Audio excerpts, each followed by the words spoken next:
This story is fictional and contains disturbing themes intended for mature audiences. At 2:14 a.m., the elevator opened on the 6th floor of Marrow House Apartments. No one stepped out, but something rolled forward. Soft at first, then heavy. The security camera caught it in the corner of the frame. A black trash bag dragging like it had weight in the wrong places. At 2:19 a.m., a tenant named Nina Blake opened her door to take out the trash. She saw the bag sitting at the end of the hallway like it had been placed there on purpose. And on top of it was a handwritten sticky note.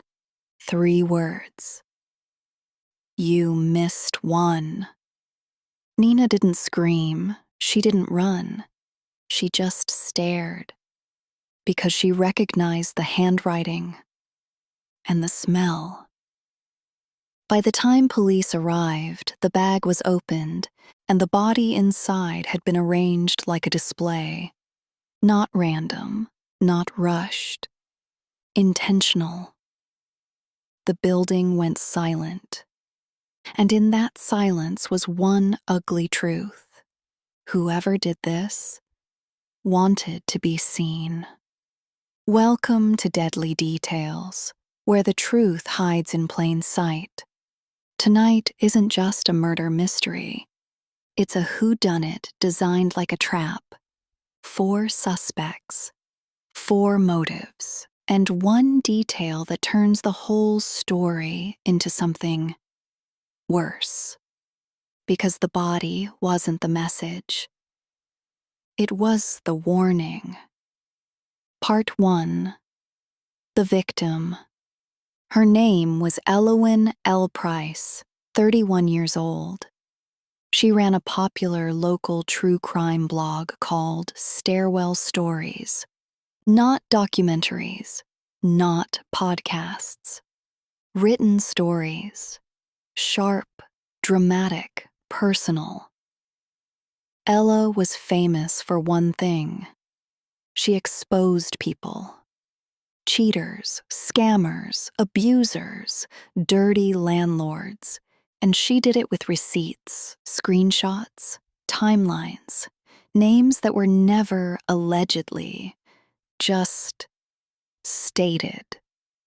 People loved her, but plenty of people hated her more. She lived in Marrow House on the 6th floor, and the week she died, she'd posted a teaser. Next story drops Friday. If you live in Marrow House, you might want to move. That post went viral. So did the comments. Because everyone in that building had a secret, and Elle had a habit of pulling them out into the light. Part 2. The crime scene. Detectives found Elle in a black bag, placed at the end of the hallway. But that wasn't the worst part. The worst part was how clean the scene was. No blood trail, no smears, no footprints, just one thing left behind like a signature. A single black latex glove folded neatly on top of the bag. And in the glove's palm, a tiny item wrapped in tissue. A silver key, stamped with 6F Utility. Not her apartment key. A building key. A key that shouldn't have been out of the office. Inside Elle's apartment, her laptop sat open on her desk. A document titled Marrow House Final Draft. The last line typed was, "I know who did it." And below that line, nothing. No name. No explanation. Just the cursor blinking like a heartbeat that never came back. Part 3. The suspects. This is where the story becomes a maze. Because Elle didn't just have one enemy. She had a list. Suspect number 1, Nina Blake, the neighbor, 6F. Nina lived 3 doors down, quiet, polite, always watching. She was the one who found the bag. And she was the one who recognized the handwriting on the sticky note. Because Elle had left Nina notes before. Little petty things. Stop slamming your door. Your music is loud. Your boyfriend's car is blocking the fire lane. Nina told police she barely knew Elle. But her phone said otherwise. When detectives searched Nina's messages, they found something chilling. A draft text Nina never sent. If you post my name, I will end you.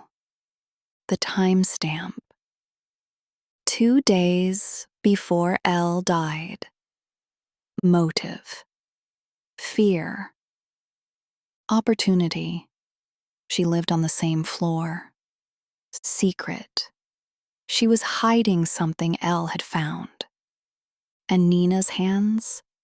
They had faint red irritation, like someone had been wearing gloves too long. Suspect number 2, Malcolm Reed, the building manager.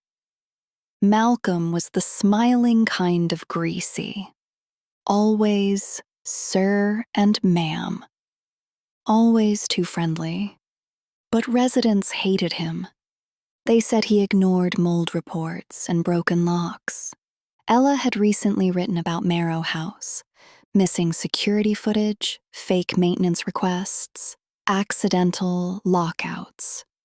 And Malcolm had been seen arguing with her in the lobby the night before she died. Witnesses said Elle said this, "I'm going to ruin you." Malcolm said she was dramatic. But then detectives discovered something worse. The 6F utility key belonged to Malcolm, and it had been reported missing only after Elle was found.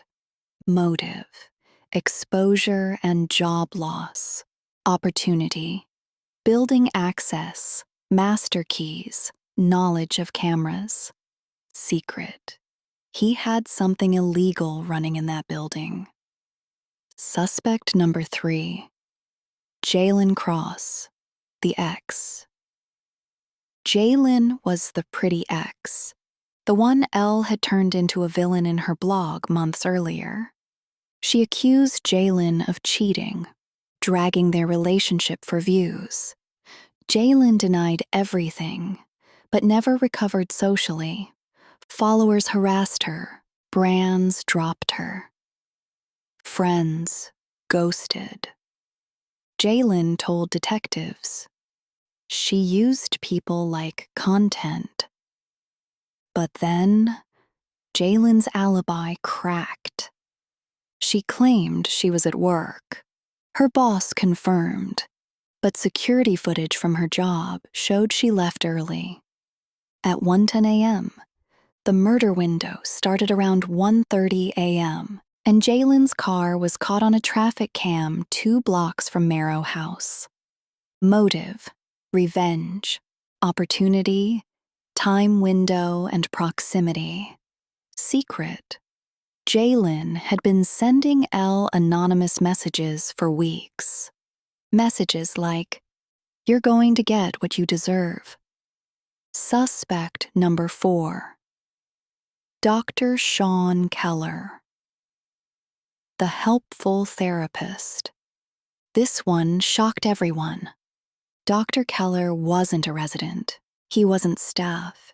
He was Elle's therapist, and police only found him because his number was in Elle's recent calls.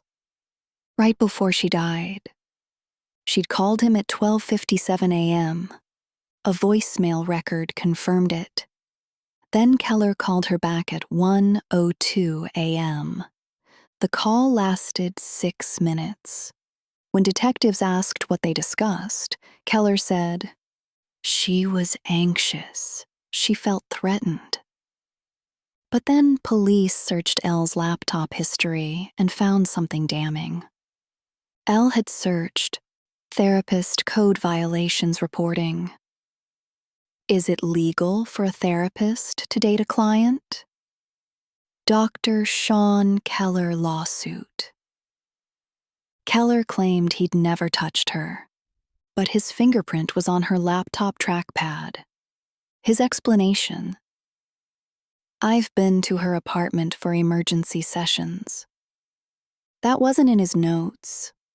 Motive, panic, opportunity. He knew her emotional state and schedule. Secret. Elle had discovered something about him. Part 4. The clues that don't match. Detectives did what everyone does in a whodunit. They grabbed the loudest suspect first. That was Nina. Because Nina found the body. Nina recognized the handwriting. Nina had the threatening text draft. But then, forensics came back. The sticky note handwriting was a match to Elle's notes. Yes, but not Nina's. And the glove? It wasn't Nina's size. It was too big. Then the building's security footage came in, or what was left of it. The hallway camera on 6F, the one that should have caught everything, had a 7-minute gap between 2:08 and 2:15. That gap was surgically clean, not a glitch, a delete. Only someone with admin access could do that. Malcolm had admin access. So did someone else. Because the building's security system wasn't just accessible from the office, it was accessible from a remote login, a login tied to an IP address that traced to Dr. Sean Keller's practice building. And that made no sense. Until detectives found the second clue, Ella's apartment door lock had been tampered with, but not forced. It was picked, professionally. And the only people known for that skill in Marrow House? Malcolm, the manager, and Elle. Because Elle used to joke online that she kept a lockpick set for research. So the door wasn't broken into. It was opened by someone who knew how. Or someone who had the key. Then came the final clue. The silver utility key wrapped in tissue. The one placed like a calling card. That key wasn't meant to open anything. It was meant to point to a place. 6F Utility. Part 5. The utility room. Detectives opened the utility room on 6th floor. At first, it looked normal. Old pipes, storage shelves, electrical panel. Then one officer noticed something on the wall. A faint rectangle where paint was newer. They pressed it. A hidden door popped open. Inside was a small room, soundproofed. Blanket on the floor, a folding chair, and a corkboard with photos.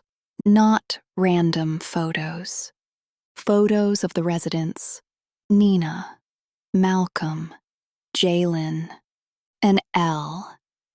In every photo, Elle was circled. Not once, dozens of times. And beneath her photo, a note written in bold marker. She makes them confess. That room wasn't just a hiding place. It was a surveillance room, a place where someone watched, listened, learned habits. And then, something worse. A small digital recorder sat on the chair. Police pressed play. Ella's voice filled the room, soft, controlled. almost calm. L, recording. If you're hearing this, I'm already dead. And if you think this is about revenge, you're wrong. This is about control. Detectives froze because the recording continued.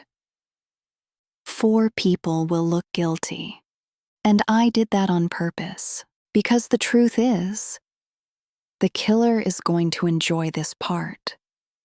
Then she whispered, "You missed one." The same words from the sticky note. Except now it was clear. Elle wrote the sticky note. Elle wrote the warning. Elle designed the suspect list. And Elle was still talking. I know who did it. And I know what they're going to do next, because they already practiced on someone else. Part 6. The shocking twist. Detectives went back to Elle's apartment and searched deeper. Behind her bookshelf, they found a hidden folder. Inside were files labeled with names: Nina, Malcolm, Jalen, Keller. Each file contained screenshots, recordings, building logs, private messages. Ella was building an exposé. But then they found the 5th file. A file that wasn't a suspect. It was a witness. It was titled M.E.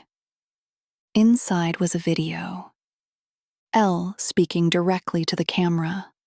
Her eyes red, but her voice steady. I did something stupid. I thought I could bait a monster into revealing itself. I thought if I made it public, I'd be protected. She swallowed. But I didn't understand the kind of person I was dealing with, because the killer isn't angry. She leaned closer to the camera. They're organized. She clicked her tongue like she was embarrassed. And they don't kill because they hate you. They kill because they like what happens after. Ella pressed a key and the screen showed a printed email, a complaint Elle drafted, but never sent. It was addressed to a licensing board against Dr. Sean Keller for unethical conduct. Then Elle showed the last page, a screenshot of her own phone. Incoming call, unknown number, and the transcript beneath it. You like telling stories, Elle. Who is this? You don't need a name. You need a lesson. Then the voice said something that made every detective in the room go quiet. Oh, you're going to die. And everyone will argue about who did it. That's the point. That wasn't a threat. That was a plan. And Elle realized too late. She wasn't solving a murder. She was starring in one. Part 7. Who did it? This is where the case breaks open, because all 4 suspects had motive, but only one had the skill to pull off the way Elle died. The body was staged. The footage was deleted. The lock was picked. A surveillance room existed behind a hidden door. This wasn't rage. This was design. Police arrested Malcolm first, then questioned Jalen, then Nina. But when they brought Dr. Keller in, he did something that didn't make sense. He asked one question. Did you find the room? Detectives stared at him. Keller smiled slightly, barely, and then he said, I told her not to play detective. That's when they checked his therapy notes and found something chilling. He had written weeks earlier, client reports being watched. Client insists building manager is involved. Client becomes excited by fear. Client says, "I think I can make them show themselves." Then detectives pulled the building's remote login records. The IP address from Keller's building was real, but the login wasn't from his office. It was from the coffee shop below his practice. Someone had used the public Wi-Fi to frame him, a clean, thoughtful frame job. And the person most capable of framing people? Elle. But Elle was dead. So who was orchestrating it now? Then the final forensic report came in. The latex glove fibers found on the trash bag matched a specific kind used in crime scene cleanup kits. And only one person purchased those kits recently. According to a receipt recovered from a trash bin in the building dumpster, the receipt belonged to Nina Blake? But Nina didn't have the money for it. So investigators dug into Nina's bank transfers and found recurring payments, small, regular, labeled as sessions. From Nina to Dr. Sean Keller. Nina wasn't just a neighbor. She was Keller's patient. And in the session notes, one line stood out. Patient expresses desire to be chosen. And then another. Patient wants to help him. That's when police finally understood. The killer wasn't acting alone. Part 8. The horror ending. Dr. Keller didn't kill Elle the way you'd expect. He didn't lunge in a rage. He didn't snap. He guided someone else to do it. He didn't need to touch the body. He needed to touch the mind. Because Nina wasn't just threatened by Elle. Nina was recruited. Keller knew Ella was going to expose him. So he built a safety net. He convinced Nina that Elle was dangerous, that Elle ruined lives, that Ella needed to be stopped. And when Nina hesitated, Keller gave her a script, a timeline, a checklist. That's why the murder felt designed, because it was. And the sticky note? You missed one. That was Elle's warning to police. Yes. But Keller turned it into a punchline, because the final body placement wasn't just a murder. It was Keller telling Elle, "You thought you could solve me, but you missed the most important suspect. The person you never suspected was capable of making someone else do it." And then he did the most horrifying thing of all. Before Elle died, he made her watch Nina, a person Elle never saw as a threat, step into the role of executioner, not because he needed Nina, but because he wanted Elle to feel powerless. Police arrested Keller. Nina confessed. Jalen was cleared. Malcolm was fired and charged with unrelated fraud. But the story didn't end there, because when detectives searched Keller's practice, they found a locked cabinet. Inside were 4 folders, not L's, 4 other names, 4 other addresses, 4 other buildings. And on top of the folders, a sticky note in Keller's handwriting.